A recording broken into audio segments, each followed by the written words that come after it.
MP साहब उस time chairman होते थे और एमएलए भी थे, एरिया कितना शांत था और कितना मतलब एंटी सोशल से मुक्त था ये चीज़ें। आज खुद जनता यहाँ की बोलती है कि नहीं, एक भाटपाड़ा को अगर कोई शांत कर सकता है या भाटपाड़ा को कोई अच्छे से रख सकता है तो हमारे एमपी साहब है और कोई नहीं रख सकता। तो कहीं ना कहीं ये पब्लिक में विश्वास उन्होंने ऐसा काम किया तभी लोगों को विश्वास है ये लोग। सर, शिक्षा जो है भविष्य की नींव मानी जाती है और हमारे देश में सबको शिक्षा मिलने के लिए जो कदम सरकार द्वारा उठाए जाते रहे हैं, पर पश्चिम बंगाल राज्य सरकार में जो कोरोना स्थिति को देखते हुए निर्णय लिया गया था पूरे देश भर में कि इस बार जो है पिछले नंबर के आधार पर मूल्यांकन किया जाएगा, उसके अनुसार जो है माध्यमिक और उच्च माध्यमिक बच्चों को पास करवाया जाएगा। पर माध्यमिक में पश्चिम बंगाल में देखा गया 100% पास हाल रहा, मतलब कोई फेल नहीं हुआ। वही उच्च माध्यमिक में जो है कई बच्चे फेल हुए हैं और पूरे राज्य भर में जगह जगह स्कूल के बच्चे विरोध कर रहे हैं, प्रदर्शन कर रहे हैं। कईयों का कहना है कि हम लोगों ने जब परीक्षा ही नहीं दिया तो किस आधार पर हमें फेल करवाया जा रहा है, हम तो पास कर सकते थे। क्या कहेंगे इस पर? देखिए, जैसे आपने अभी एक बात कही कि जब हमने परीक्षा ही नहीं दिया तो किस आधार पर हमें फेल किया जा रहा है या किस आधार पर बच्चों को पास किया जा रहा है, इस आधार पर ऐसे मार्क्स दिए जा रहे हैं बच्चों को जिसमें लग रहा है कि सभी बच्चे के अगर देखिएगा तो सभी ए ग्रेड के मार्क्स पा रहे हैं। लेकिन आप एक सिस्टम जानते हैं, एजुकेशन सिस्टम में आपने देखा है जब एग्ज़ाम होता है प्रॉपरली तो एग्ज़ाम के आधार पे कोई फर्स्ट आता है, कोई सेकंड आता है, कोई थर्ड आता है, ऐसे करके रैंकिंग होती है और उसी आधार पे उनका एडमिशन भी होता है। लेकिन इसमें तो इस तरह से जो रिज़ल्ट आई है, रिज़ल्ट में तो लग रहा है कि एक ग्रेड के हिसाब से तो देखा जाए तो सभी फर्स्ट आने वाले लड़के में मतलब काफ़ी संख्या है, सेकंड वालों में आने में भी बहुत मतलब काफ़ी लड़के हैं। तो ये आप सोचिए जब एडमिशन लेने का जब समय आएगा तो आप तो जानते हैं सभी स्कूल में एक लिमिटेड सीट होती है।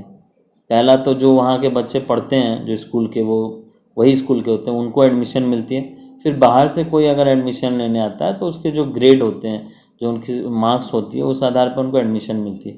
लेकिन इस बार जो ग्रेड मिला है सभी को बहुत अच्छा मिला। अब ऐसे समय में जब आप एडमिशन लेने जाओगे तो तब तो सभी लोग अच्छे लाए हैं तो सभी लोग को एडमिशन देना पड़ेगा, लेकिन ये तो पॉसिबल नहीं हो पाएगा। अब एक लड़का बोलेगा मुझे मेरी एरिया के चश्मरम्मत स्कूल में एडमिशन लेना है तो उसमें एक लिमिट है, साइंस सेक्शन का एक लिमिट है कि इतने ही लड़कों को हम एडमिशन दे सकते हैं। अब उसमें ज़्यादा से ज़्यादा लड़कों बोलेंगे हम इसी में लेंगे और हम कहीं स्कूल में जाएंगे नहीं, तो आप बोलेंगे नहीं एक काम करो इसमें तो लिमिट है, आप दूसरे स्कूल में एडमिशन ले लो। तो बोलेगा नहीं आप दूसरे को दे दीजिए, मुझे क्यों बोल रहे हैं, मैं तो इसी में लूँगा। तो ये तो पॉसिबल नहीं हो सकता ना कि सभी को चश्मरम्मत में दिया जाएगा तो बाकी स्कूल तो ऐसे ही खाली रहेगा, कोई उसमें जाएगा ही नहीं। लेकिन ग्रेड के आधार पे आप बोल सकते थे कि नहीं उनका अच्छा मार्क्स आया तो उनको एडमिशन मिलेगा, आपका कम आया तो आपको नहीं मिलेगा। तो ये समस्या अभी तो बच्चे खुश हो गए कि चलिए सबको अच्छा मार्क्स मिला है, लेकिन जब मार्क्स आप एग्ज़ाम क्यों देते हैं कि अच्छा मार्क्स आए, अच्छे यूनिवर्सिटी में अच्छे कॉलेज में मेरे एडमिशन हो। लेकिन इस आधार पे अब जब आपका एडमिशन नहीं होगा तब तो और ज़्यादा हमारे स्टूडेंट में गुस्सा और ज़्यादा भड़केगा।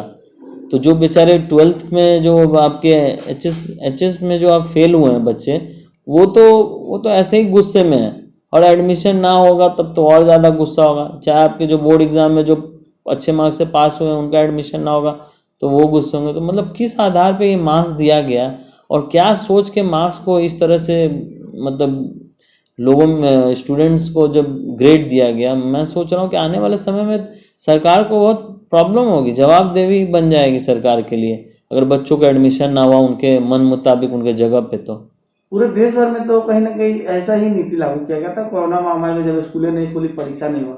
आपके मुताबिक क्या इसका स्थायी समाधान है?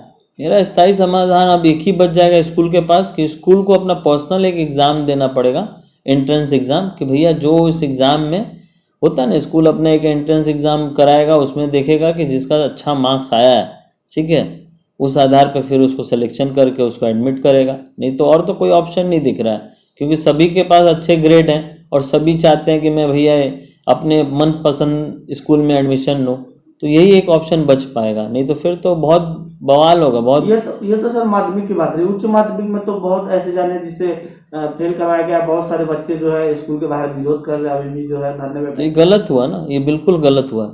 एक एक एक एक मतलब आपके कुछ स्टूडेंट्स जो आपके क्लास 10 के जो जो बोर्ड एग्ज़ाम दिए उनके साथ अच्छा हुआ, और जो माध्यमिक के थे उनके साथ खराब हुआ, और माध्यमिक वाले के साथ अच्छा हुआ, उच्च माध्यमिक वाले के साथ खराब हुआ। तो ये ऐसे तो वो बेचारे क्या करेंगे, उनका तो एक ये पूरा एक साल बर्बाद होगा फिर तो। तब तो उनका जो प्रतिवाद कर रहे हैं, जिसके लिए वो मांग कर रहे हो, तो उचित है उनके लिए तो। सर, शिक्षा और धर्म से कोई लेना देना नहीं है, शिक्षा में धर्म नहीं आना चाहिए। पर हमारे पश्चिम बंगाल में उच्च माध्यमिक शिक्षा परिषद की जो अध्यक्ष थी महुआ दास, उन्होंने जब उच्च माध्यमिक का रिजल्ट जब प्रकाशित कर रही थी, तो एक बच्ची जो कि उच्च माध्यमिक में जो सर्वोच्च स्थान प्राप्त की, उसके धर्म को लेकर के एक कमेंट करती है कि वो एक अल्पसंख्यक समुदाय से है, वो पास कर रही है। तो इसको किस तरह से देखते हैं, शिक्षा और धर्म को कहीं ना कहीं मिक्स किया जा रहा है? मेरे हिसाब से इसमें कहीं ना कहीं वो पॉलिटिकली अपना कुछ अपना फ़ायदा लेने के लिए, या पॉलिटिकली कुछ अपना एक नहीं होता है, एक बेनिफिट के लिए वो उन्होंने इस तरह का बोला होगा।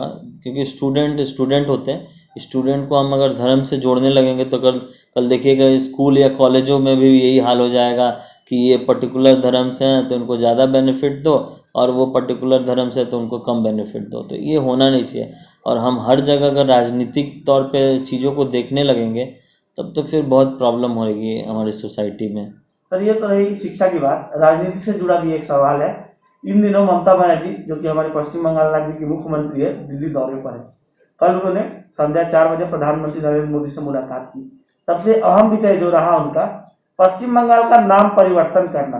पश्चिम बंगाल का नाम परिवर्तन करके बांग्ला करने के इसके लिए विधानसभा में जो है बिल पारित हो भी चुका है, पर जब तक केंद्र सरकार यानी कि भारत सरकार से मंजूरी नहीं मिल जाती तब तक ये संभव नहीं है। उन्होंने इस विषय को अवगत कराया। क्योंकि आप भाजपा से विधायक है और पश्चिम बंगाल के एक विधायक के रूप में चुन करके आए हैं, आपका क्या नजरिया है, क्या प्रतिक्रिया है इस विषय पे, पश्चिम बंगाल का नाम बदलना? देखिए, नाम बदलना ये सब चीज़ें मेरे हिसाब से ये अपना उनका पर्सनल व्यू है, अपना एक पर्सनल उनका इच्छा है। मेरे हिसाब से ये सब चीज़ों पे इससे कुछ बेनिफिट तो होने वाली नहीं है। अगर आप नाम चेंज करेंगे तो नाम जो पहले भी नाम थे, पहले हम लोग कैलकाटा बोलते थे, फिर कोलकाता हुआ।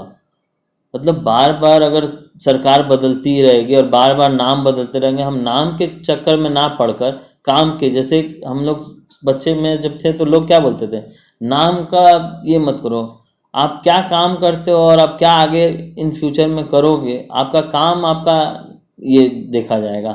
तो नाम बदलने से क्या होगा? अगर सही में दीदी बंगाल को लेकर चिंता करती है, अगर वेस्ट बंगाल को लेकर रियली में उनके मन में कुछ अच्छे विचार हैं या अच्छे डेवलपमेंट को लेकर वो सोचती हैं, तो उतना दूर जाकर अगर कैसे डेवलपमेंट किया जाए वेस्ट बंगाल को, और कैसे यहाँ नए नए इंडस्ट्री लाया जाए जिससे नए नए हमारे युवा पीढ़ी को जॉब मिल सके, इसके बारे में अगर जाकर बात करेंगी तो ज़्यादा अच्छा होगा।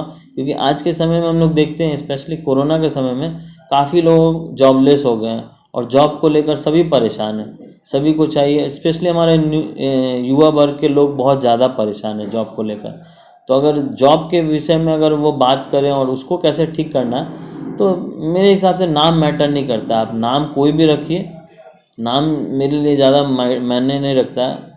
मेरे लिए लगता है काम अगर हो, अगर पश्चिम बंगाल का काम बढ़े, अच्छा हो इसका रेपुटेशन, तो देखिएगा जो नाम रखे वही मशहूर है। एक छोटा सा प्रश्न और है, जिसका आरोप बैरकपुर के सांसद अर्जुन सिंह पर लगा है। बीते 2 दिन पहले एक स्थानीय तृणमूल नेता भाटपाड़ा विधानसभा के 6 नंबर वार्ड में, जिन पर गोली चली थी, इस जिले के उत्तर 24 परगना जिले के हिंदी प्रकोष्ठ के तृणमूल कांग्रेस के जो अध्यक्ष है अमित गुप्ता, उनका कहना है कि बैरकपुर के सांसद जो है आने वाले पार्षद चुनाव नजदीक आ रहे हैं, इसके लिए वो इलाके को आसान कर रहा है और उनके सहयोग से जो दुष्कृति है इस तरह की घटना को अंजाम दे रहे हैं। क्या कहेंगे? देखिए, मैं तो यही बोलूँगा कि आज के समय में आपका भाटपाड़ा में जो भी घटनाएं घट रही है, वो आपसी टीएमसी पार्टी के बीच में अंदरूनी लड़ाई क्यों ना हो, उसमें आप देखिएगा जब भी लड़ाई होता है वो कभी नहीं बोलेंगे कि हमारी आपसी लड़ाई है, वो बोलेंगे सांसद जी का इसमें इन्वॉल्वमेंट है। और कभी कभी आप सुनेंगे ये भी कि वो अपने मुंह से ये भी बोलेंगे कि सांसद जी का पूरा पावर सीज हो गया है, सांसद जी अब कहीं के नहीं रहे हैं, उनके पास कोई कर्मी नहीं है, कोई आदमी नहीं है। तो जब आदमी नहीं है, कर्मी नहीं है, पावर सीज हो गया है, तो फिर वो ये सब घटनाएं कैसे करा रहे हैं? या तो वही माइंड सेट करके बोले कि उनके पास पावर अभी भी बचा है, उनके कर्मी अभी भी हैं कि नहीं है। अगर हैं तो ठीक है, अगर नहीं है तो फिर ये तो मत नहीं बोले कि वो ये सब काम करवा रहे हैं। और आप सभी जानते हैं कि जब सही मायने में जब हमारे एमपी साहब का जब उस टाइम शासन था, जब पुलिस प्रशासन उनकी सुनती थी, तो यहाँ जितना भी गुंडा बदमाश था सब एरिया बाहर था।